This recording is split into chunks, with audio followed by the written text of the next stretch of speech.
Hey everybody, it's Rabbi Dena Shaffer, and as you can see, I'm wearing my Keep Calm and Shabbat Shalom t-shirt. I'm coming at you this week with another message for this day of rest. And I want to tell you another story, a story that is near and dear to my heart and one which I hope you'll find meaningful as we continue to contend with all of these circumstances that we've been living through for the last several weeks.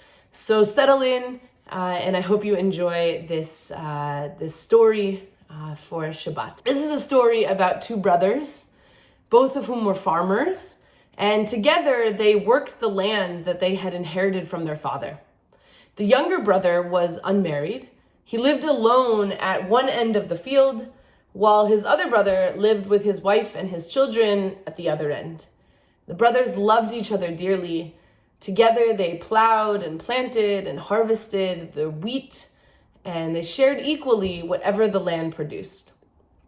One night, during the wheat harvest, the younger brother lay awake in bed, unable to sleep. His thoughts were troubled. "Here I am," he said to himself, "with no wife and no children. It's just me alone that I have to take care of. I don't need to feed or clothe anybody else. But my brother has the responsibility of this whole family.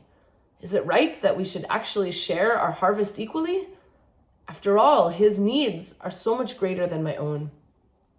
At midnight, unable to take it anymore, he sat up, went to his storehouse, and grabbed an armful of sheaves of wheat and carried them to his brother's house at the end of the field and left them there. Then he hurried home for more. But that same night, the older brother also could not sleep. He was thinking about his younger brother. "Here I am," he thought, "surrounded by my family. When I grow old, my children will take care of me. But what will happen to my brother in his old age? Who will take care of him? His needs are greater than mine. It isn't fair that we divide our crop evenly." So he too arose and took an armload of sheaves to his brother's storehouse and left them there, then hurried home for more.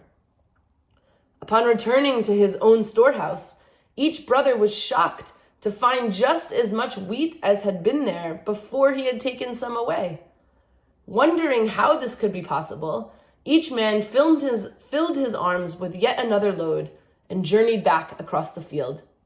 And so it continued, all night long, back and forth, with each brother giving to the other, but neither noticing in the darkness.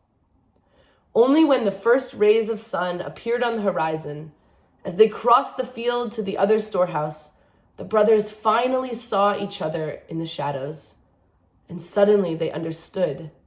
They dropped the sheaves and embraced each other, crying with gratitude and happiness. And according to our ancient sages who first told this story, God saw that act of love between the two brothers and blessed the field where they met that dawn. And according to legend, when King Solomon set out to build his famous temple from which peace and justice were meant to flow, God instructed him to build in that field on the very spot where the two brothers had embraced long ago. Now, I love this story for two reasons that I want to share with you today on the eve of Shabbat. One is simply that this story takes place in the land of Israel. This week, we observed Yom HaZikaron, Israel's Memorial Day to its soldiers, and Yom HaAtzmaut, Israel's Independence Day. For me, there is a powerful metaphor in that image of the two brothers embracing on the very spot where the ancient temple and much later the Dome of the Rock would be erected. Two peoples to whom that very place is cherished can actually trace their lineage to two brothers, Isaac and Ishmael.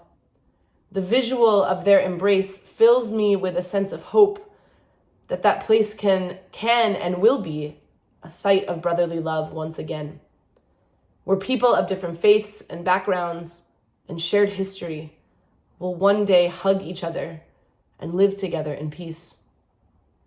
Secondly, and of course relevant to our current situation in this pandemic, the story speaks to the sense of responsibility we ought to feel toward our fellow human beings.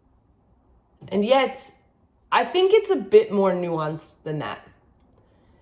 I have heard over and over again throughout the past many weeks of this quarantine, as people grapple with the impact on their families, their finances, their health, many have reflected with the intention of providing comfort that we are, quote, all in the same boat. I want to offer an alternative view, one which I think this story suggests and may be meaningful as we reflect on the past several weeks and on the challenges yet to come. We are all weathering the same storm, but we're not necessarily all in the same boat. As the brothers so beautifully reflected in their nighttime musings, our struggles may differ widely from one another. The challenges of those who are managing children and two partners working from the same home are vastly different than those who may be combating loneliness and intense feelings of isolation. In one household, a person may have lost their job, while in another, a loved one, God forbid, has been stricken by this virus. But this is not a time for competitive suffering. We should be careful to assume that what we're experiencing individually is truly universal. Like the brothers who are awoken by their sympathy for each other's unique situation, may we too be that aware of our fellow human beings, our neighbors, our friends, the people living in our homes. May we strive to honor and assess their needs, their feelings, their fears, without judgment or comparison, and to respond with wheat or kindness or a listening ear or whatever their situation demands. And of course, when the times finally allow, may we acknowledge one another's presence, just as the brothers did, with a hug. I'm wishing each of you a Shabbat Shalom. May we continue to weather this storm from our own boats, but always together. Amen.